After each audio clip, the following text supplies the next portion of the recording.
ఎమ్మెల్యేలపై రాహుల్ గాంధీకి ఫిర్యాదు చేశారు డీసీసీ అధ్యక్షులు. ఉమ్మడి ఆదిలాబాద్ జిల్లాలోని ఎమ్మెల్యేలు పార్టీకి సహకరించడం లేదని రాహుల్కు జిల్లా కాంగ్రెస్ అధ్యక్షుడు చెప్పారు.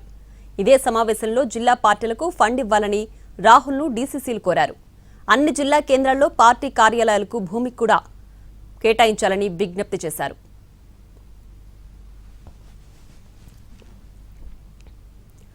ఎమ్మెల్యేలపై రాహుల్ గాంధీకి ఫిర్యాదు చేశారు డీసీసీ అధ్యక్షులు.